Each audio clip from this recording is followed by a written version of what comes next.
Hello guys, मैं RP sir आप सभी का पटेल रेसिंग क्लासेस में एक बार फिर से स्वागत करता हूं। बेटा, जैसा कि पिछले वीडियो में हमने रैंकिंग का पार्ट 1 के कुछ क्वेश्चंस पढ़े थे, उसकी प्रैक्टिस की थी। आज हम लोग पार्ट 2 की बात करेंगे रैंकिंग में, उसी के आगे के सवाल की बात करेंगे। जैसे पिछले वीडियो में आपको हमने सवाल 5 तक करा दिया था, आज सवाल नंबर 6 से अगला टाइप करेंगे हम लोग। ध्यान से देखिए बेटा, क्या लिखा हुआ है सवाल में। लड़कियों की एक पंक्ति में कमला बाईं ओर से 9वीं है और बीना दाईं ओर से 16वीं है। यदि वे अपने स्थानों की अदला बदली कर लें तो कमला बाईं ओर से 25वीं हो जाती है। पंक्ति में कुल कितनी लड़कियां? भैया कॉपी कलम जरूर निकाल लीजिए ताकि सवाल लिखते चलिए, ठीक है ना। ध्यान समझिएगा, इसको करना कैसे, इसको देखिए। करने के लिए क्या करें, लड़कियों की एक पंक्ति में कमला बाईं ओर से 9वीं। बेटा कमला मान लेते बाईं ओर से, यहां से बाएं साइड तो आपको ये ना, तो बाएं से 9वीं है और बीना जो है बेटा दाएं से 16वीं है। अब क्या कह रहा है, यदि ये दोनों आपस में अपने स्थानों की अदला बदली कर लेते हैं, ये दोनों ही आपस से अपने स्थानों की अदला बदली भैया कर रहे हैं, तो बदला करने के बाद कमला बाईं ओर से 25वीं हो जाती है। बेटा कमला जो है बाईं ओर से 25वीं हो गई। अब आपको पूछा गया कुल कितनी लड़कियां, कुल संख्या निकालने के लिए हमने आपको फॉर्मूला बताया था पिछली क्लास में। क्या बताया था बेटा, L+R-1 इक्वल टोटल। साथ में बेटा यही बताया था कि ये फॉर्मूला तभी यूज होगा जब एक ही पर्सन की हमें दोनों तरफ से वैल्यू पता होगी। ध्यान से देखिए, कमला का देखिए, कमला उठकर गया है किसकी जगह, बीना की जगह गई है। बीना दाएं से 16 नंबर पे थी, तो जाहिर से कमला दाएं ओर से 16 नंबर पे नहीं हो जाएगा क्या, तो कमला का दाएं से 16वां। अब हमें चाहिए क्या, कमला का बाएं ओर से स्थान चाहिए, तो कमला का बाएं ओर से स्थान तो 25वां क्वेश्चन में दे दिया है, तो 25। अब 25 और 16 जोड़ देंगे तो बेटा 25 16 41, 41 एक घटाए बेटा कितना जाएगा 40। यानी इस पंक्ति में बेटा कुल लड़कियां कितनी होंगी, 40 होगी। चलिए नोट कर लीजिए, अगला सवाल की तरफ बढ़ते हैं हम लोग। गाइस देखिए अगला सवाल, देखिए क्या लिखा हुआ है। लड़कियों की एक पंक्ति में राधा प्रारंभ से 12वीं है और अंत से 19वीं है। लड़कियों की एक अन्य पंक्ति में मोनिका आरंभ से 14वीं है और अंत से 20वीं है। दोनों पंक्तियों में कुल मिलाकर कितनी लड़कियां हैं? उम्मीद है कि आप लोग कर ले जाएंगे इस सवाल को। हमने आपको फॉर्मूला बताया था, क्या बताया था बेटा, L+R-1 इक्वल टोटल बताया था ना। अब ध्यान से कि पहले वाली पंक्ति में राधा को देखकर बात कर लेते हैं। राधा के लिए क्या कहा गया है, राधा जो है प्रारंभ से 12वें नंबर पे और अंत से कौन सा नंबर पे बेटा, 19वें नंबर पे।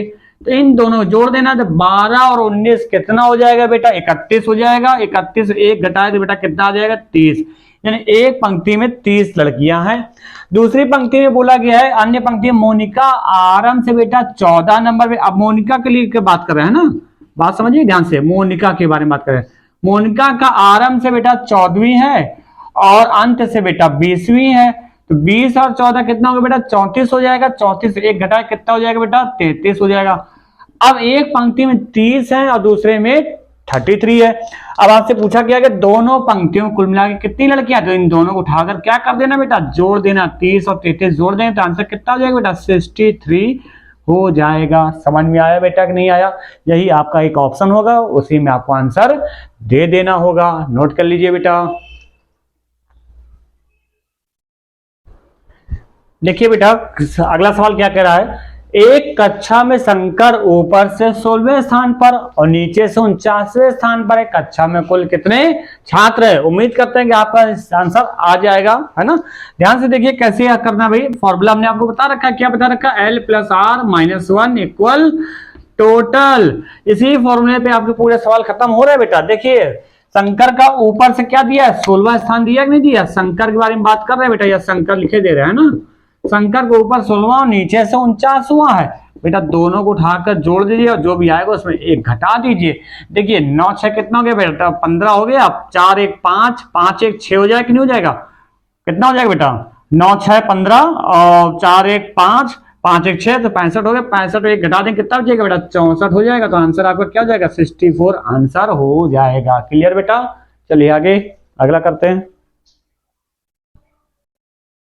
देखिए बेटा सवाल नंबर अगला देखिए क्या कह रहा है, एक कक्षा में सफल हुए लड़कों की सूची में राम का 11वां स्थान है और नीचे की ओर से 31वें स्थान पर है।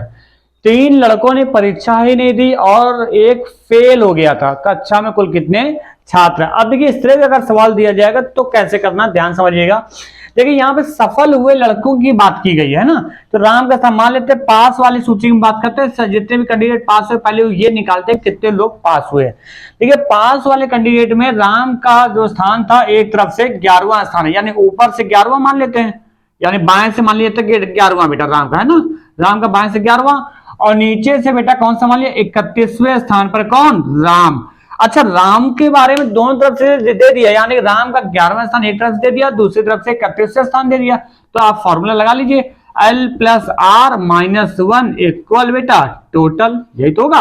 तो ये पास वाले कैंडिडेटों की संख्या निकाले कि नहीं निकालेगा, तो ध्यान समझिएगा, राम का एक तरफ से बेटा 11 है और नीचे से 31 है, तो 31 और 11 कितना हो जाएगा बेटा 42, 42 से एक घटाया कितना हो जाएगा 41 लड़के क्या हुए, ये तो वो लड़के जो पास हुए हैं। अच्छा पास हुए हैं ना, लेकिन आगे कह रहे 3 लड़कों ने परीक्षा ही नहीं दी, यानी कि परीक्षा नहीं दी, एग्जाम के डर की वजह से भाग गए, परीक्षा ही नहीं दी, और एक फेल हो गया, एक ने हिम्मत दिखाई लेकिन फेल हो गया। लेकिन बेटा कहीं ना कहीं इन तीन लड़कों ने और इस जो एक फेल हो गया, इन लोगों ने कहीं ना कहीं फीस तो जमा की थी ना, स्कूल में फीस जमा की थी नहीं की थी, तो यानी कक्षा में कुल कितने छात्र हो गए थे, या इनकी वैल्यू आपको क्या करनी होगी, उठाकर बेटा जोड़नी होगी। तो 41 में 3 जो ये जोड़ेंगे जिन्होंने परीक्षा नहीं दी और एक फेल हो गया था, तो एक और जोड़ देंगे, टोटल कितना हो जाएगा 41 से 44 एक 45 हो जाएगा। तो आंसर आप क्या देंगे बेटा 45 आपका आंसर हो जाएगा। समझ में आया बेटा? चलिए अगला सवाल करते हैं।